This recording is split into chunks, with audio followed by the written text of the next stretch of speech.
Di batas cakrawala paling timur negeri, terbentang keindahan dunia yang masih terjaga.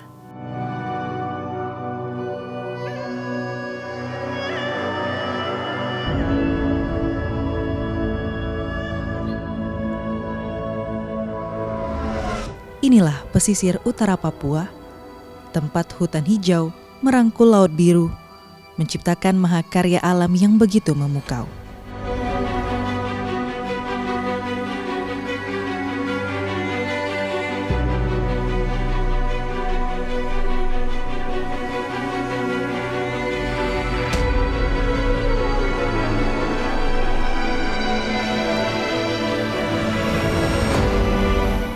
Papua bukan hanya tentang hutan lebat.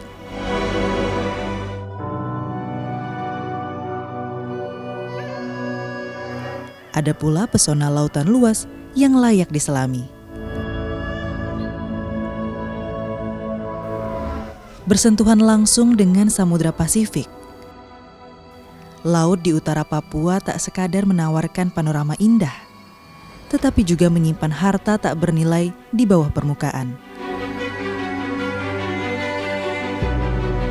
Laut Papua merupakan bagian dari segitiga terumbu karang dunia, rumah bagi lebih dari 2.600 spesies ikan terumbu dan sekitar 75% spesies karang dunia.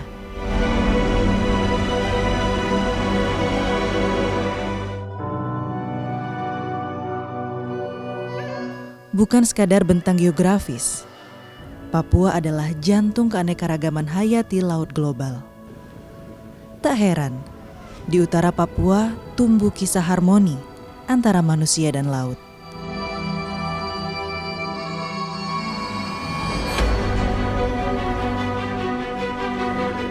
Dari tuna yang gesit hingga cakalang yang melimpah,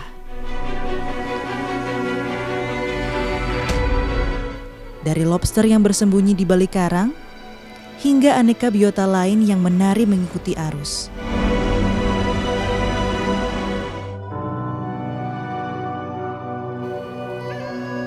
Semua hidup dalam keseimbangan. Laut Papua adalah lumbung pangan, sumber rezeki, sekaligus penopang kehidupan masyarakat pesisir. Dari laut yang senantiasa memberi, inilah pesona perairan utara Papua.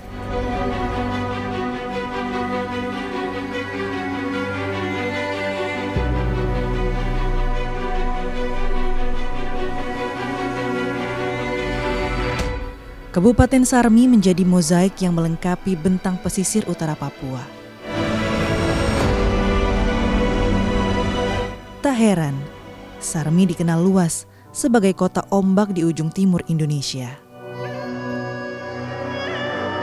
Perairan di sekitar Kabupaten Sarmi masuk dalam wilayah pengelolaan Perikanan 717, dikenal luas sebagai habitat sekaligus jalur migrasi bagi ikan-ikan pelagis besar seperti tuna, cakalang, dan tongkol.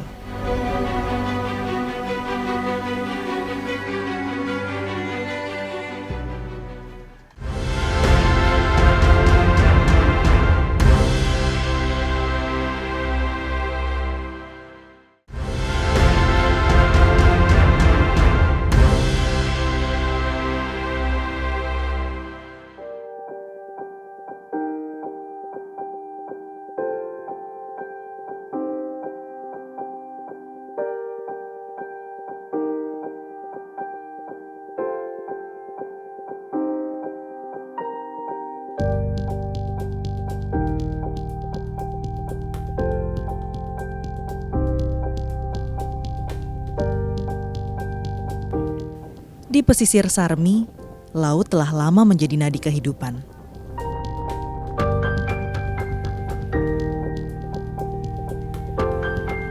Nelayan tradisional asli Sarmi sehari-hari bertaut dengan ombak. Bersama perahu kayu sederhana, mereka mengarungi gelombang, berbekal peralatan tradisional yang diwariskan turun-temurun.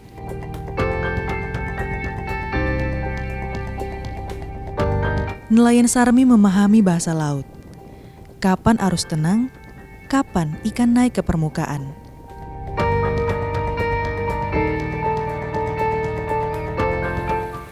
Pada jam-jam ketika banyak orang masih terlelap, jaring nelayan Sarmi berjibaku di lautan, menyambut rezeki yang datang bersama gelombang.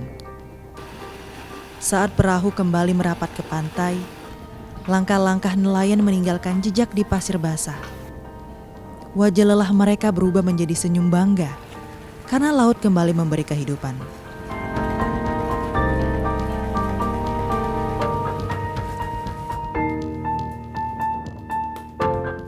Namun, tidak semua harus berlayar jauh.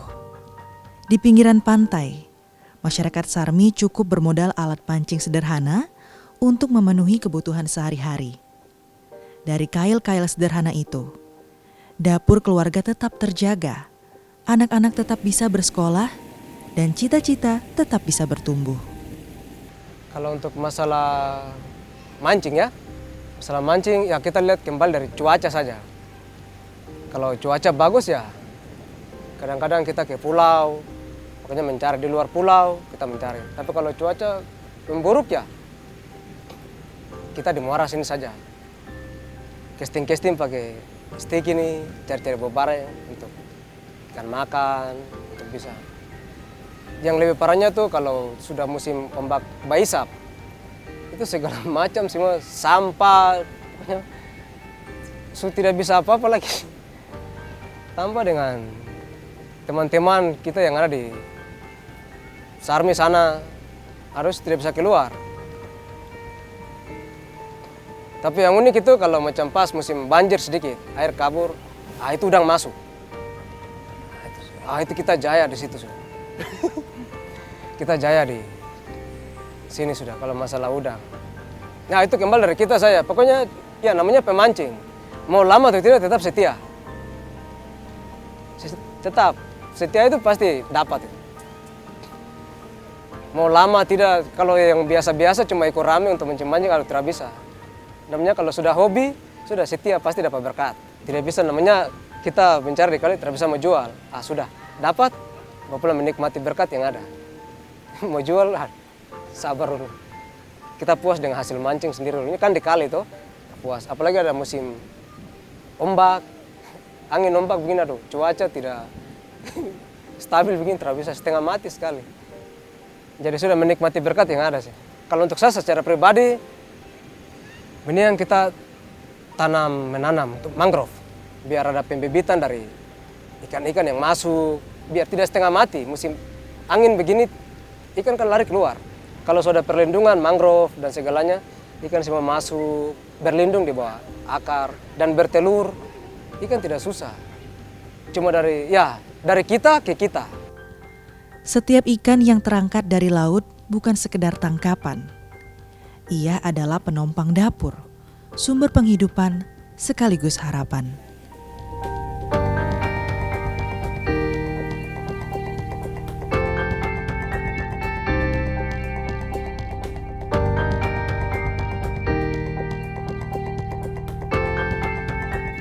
Wajah lelah nelayan yang pulang berubah menjadi senyum bangga karena laut kembali memberi kehidupan.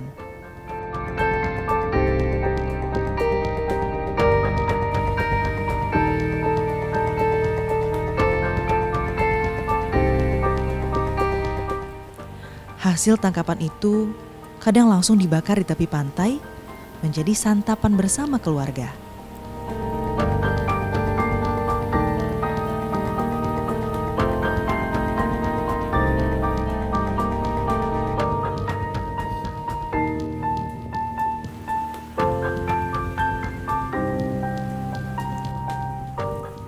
Dan dalam kebersamaan itu, keluarga nelayan di Sarmi menemukan makna rezeki.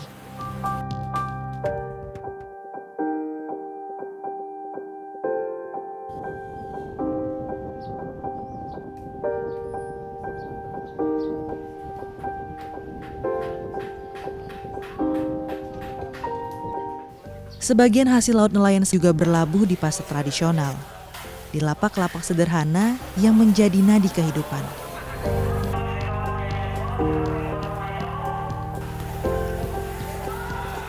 Dari tangan nelayan ke pembeli, dari pasar ke meja makan, rezeki itu berputar, menghidupi banyak jiwa.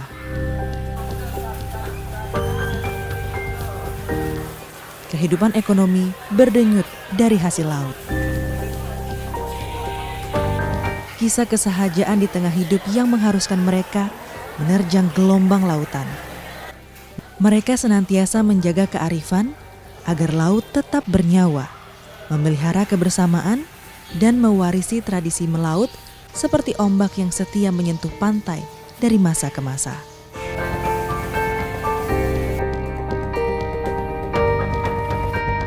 Perahu tradisional masih setia bersisian dengan perahu modern. Sebuah potret tentang masa lalu dan masa kini yang hidup berdampingan tanpa kehilangan jati diri. Di sini, laut adalah sahabat sekaligus penopang hidup.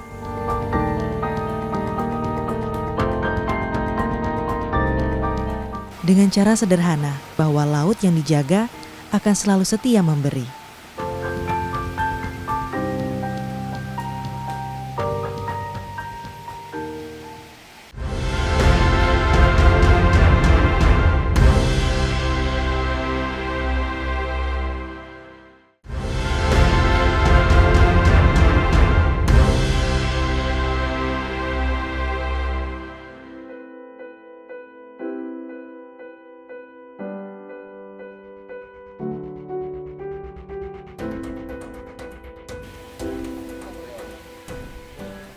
Papua bukan hanya rumah bagi nelayan lokal, tapi juga tujuan nelayan dari berbagai daerah Nusantara.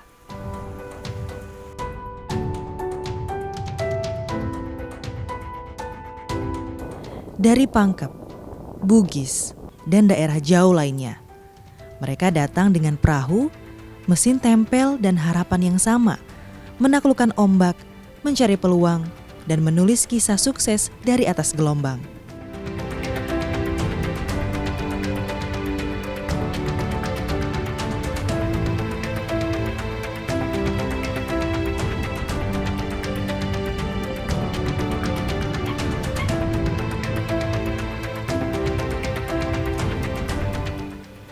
Mereka menyiapkan jaring dan alat pancing. Aktivitas ini telah menjadi ritme kehidupan mereka. Setiap gerakan terencana. Setiap tarikan jaring menuntut kesabaran. Dan setiap langkah di dek perahu mengajarkan bagaimana menghadapi laut yang kerap tak menentu.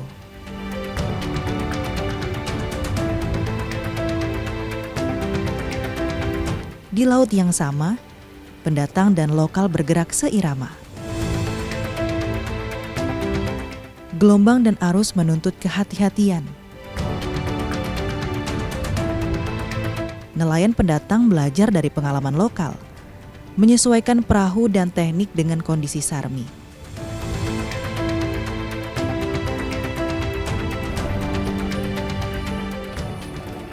Nelayan lokal tetap mengandalkan naluri dan keterampilan yang telah diwariskan oleh generasi sebelumnya.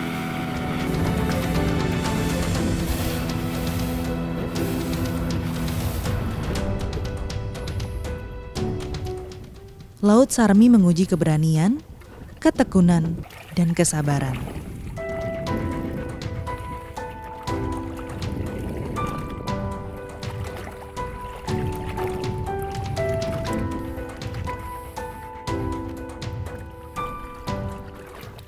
Gelombang tinggi dan cuaca tak bersahabat menjadi tantangan yang harus dihadapi.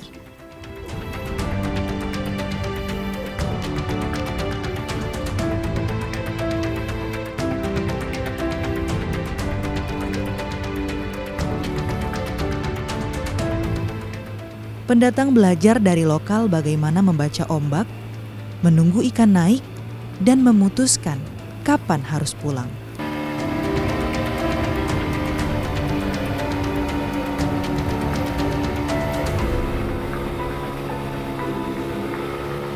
Semua dilakukan dengan disiplin dan kehati-hatian karena laut memberi sekaligus menguji. Kalau untuk potensi perikanan di Sarmi cukup banyak, cukup melimpah. Cukup untuk menghidupkan keluarga sudah lebih cukup lagi. Untuk kebutuhan hari-hari sudah cukup. Cuma yang biasa tuh di pasar saja. Kalau di pasar lagi ramai pembeli ya berarti untuk menyambung hidup ya sudah bisa. Tapi kalau kadang-kadang kurang ya ikan terpaksa bagi-bagi. Kalau cuaca lagi tidak bersahabat ya mungkin kita istirahat. Tapi kadang-kadang kalau kita di sini cuaca tidak bersahabat, yang kita lebih senang mencari karena ikannya mahal. Karena tidak semua orang keluar. Baru kebutuhan konsumsi ikan banyak, jadi harus mau tidak mau harus keluar. Kalau teduh begini semua rata-rata keluar. Burung kalau sudah turun makan ikan di laut berarti sudah dapat kumpulan. Jadi biasa tuh kita lihat burung juga, oh dia terbangnya ke timur lebih banyak jumlahnya, berarti ikannya ada naik ke timur, kita larinya ke timur. Kalau terbang ke arah laut banyak-banyak, oh berarti ikan ada di bagian laut, lari lagi kejar ke laut. Sampai nanti dapat kelompoknya. Hanuk Tanwebori, nelayan lokal Sarmi, mengajarkan tentang kesabaran dan strategi. Kapan harus menunggu? Kapan harus bergerak? Dan bagaimana memanfaatkan setiap kesempatan yang datang.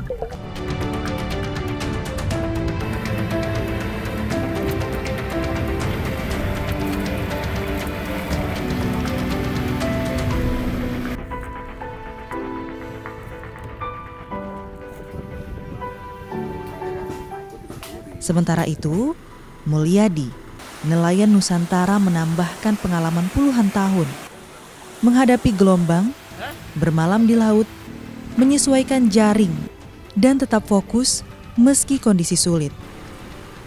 Disinilah keduanya bertamu, berbagi ruang dan saling menghormati di laut. Kalau jaring ikan keluar jam 3 pagi baru pulang, bermalam di laut.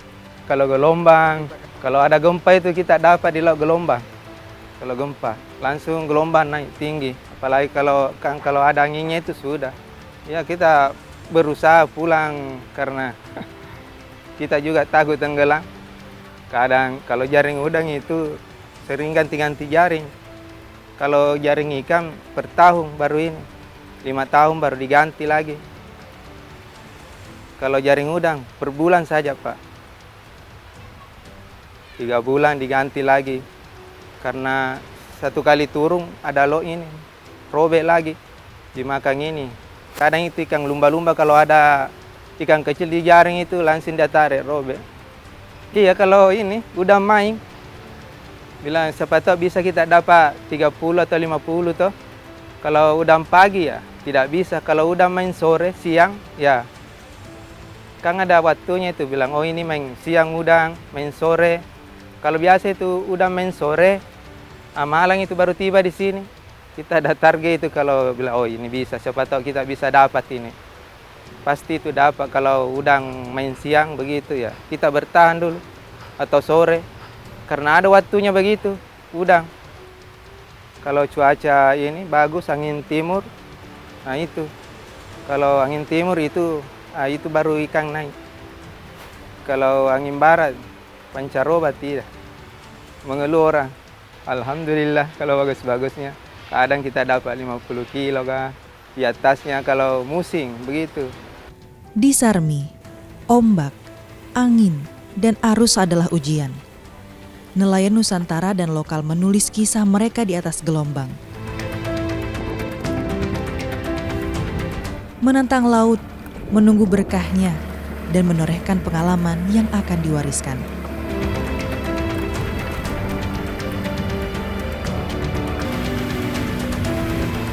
Disinilah keberanian, pengalaman, dan tradisi bertemu, mengalir bersama ritme laut yang abadi.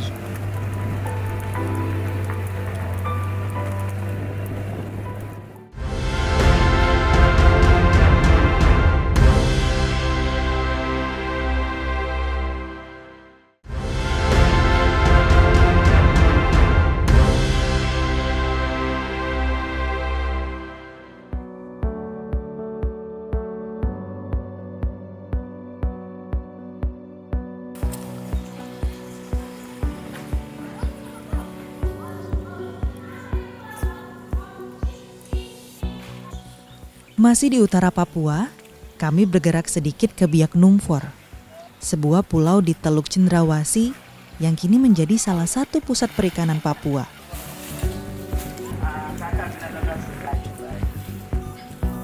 Dermaga-dermaga ramai dengan hasil tangkapan, tuna, cakalang, tenggiri, dan udang segar.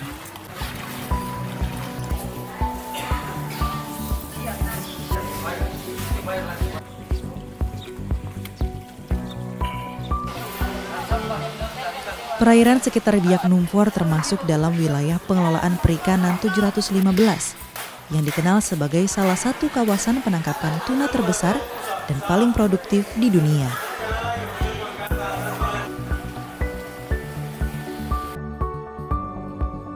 Potensi lestari atau maksimum sustainable yield tuna yellowfin di wilayah ini diperkirakan mencapai lebih dari 1 juta ton per tahun.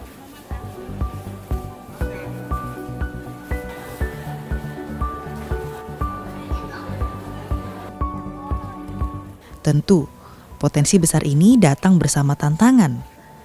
Dermaga masih terbatas, cold storage belum merata, dan teknologi tangkap perlu lebih ramah lingkungan.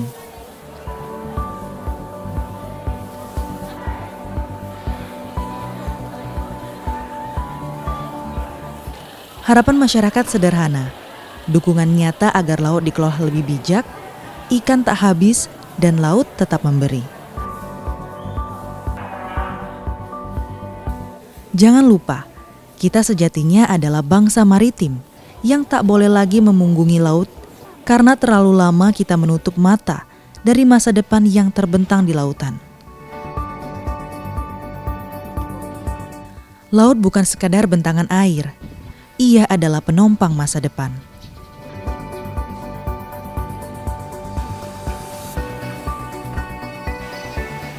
Debur ombak boleh berhenti di tepian pasir, tapi laut harus tetap hidup. Jangan biarkan kelestariannya hilang demi kepentingan sesaat.